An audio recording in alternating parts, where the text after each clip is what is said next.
how does a nation born from this powerful dream of religious unity completely tear itself apart in less than 25 years?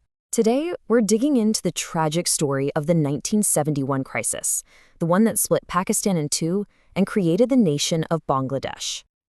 You know, I think this quote from Salman Rushdie just perfectly frames the whole puzzle.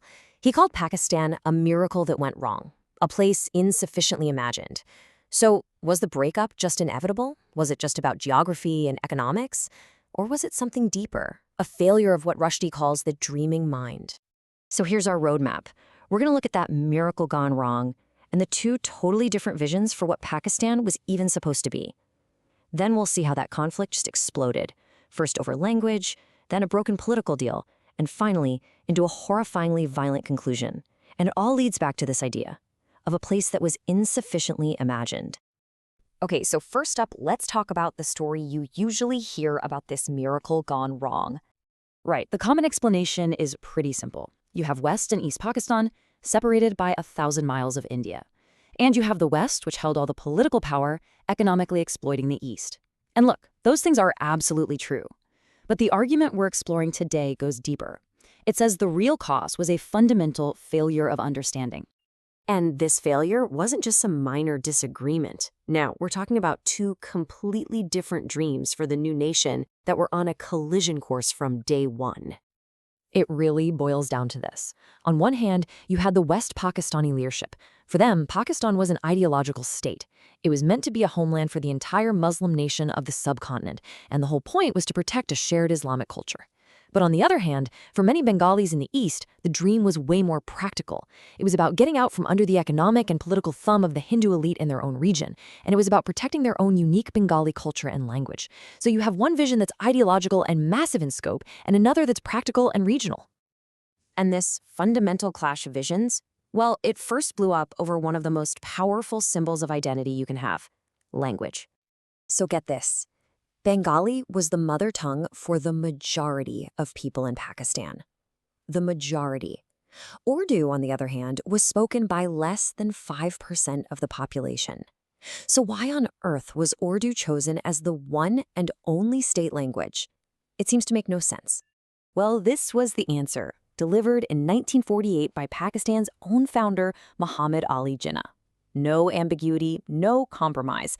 The state language of Pakistan is going to be Urdu and no other language. That single decision just set the tone for everything that was to come. Now, to understand this, you really have to step into their mindset. For the leadership, Urdu wasn't just a language. It was a symbol of the entire Indian Muslim nation. It stood for a shared Islamic culture. And, critically, they saw it as neutral, not tied to any single powerful province like Punjab. And on the flip side, they saw Bengali, with its roots in Sanskrit, as a Hinduized language. So for them, choosing Urdu was a moral, ideological imperative. It wasn't about practicality at all. Okay, so this ideological fight over language and culture, it didn't stay abstract. It bled right into the actual political structure of the new country. The solution they came up with was a principle called parity. And what it meant was that East and West Pakistan would get the exact same number of seats in parliament. Now remember, East Pakistan had the majority of the population, so this was an attempt to sort of paper over these massive cracks that were already showing. But here's where that failure of understanding rears its head again. For the Bengalis, agreeing to give up their majority was just one part of a bigger bargain. It was a temporary deal they made in exchange for other things, like getting Bengali recognized as a state language. But the West Pakistani elite, they saw parity as a just and permanent principle. For them, it was the only fair way to stop the more populous East from just dominating the whole country. Two sides, looking at the same deal, seemed two completely different things.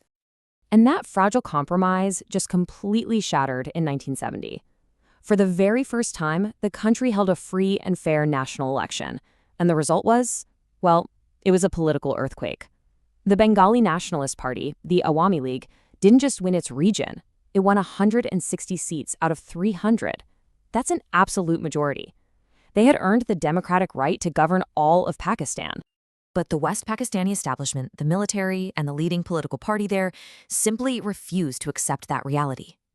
The political gridlock that followed didn't last long. It turned violent, and it turned violent fast.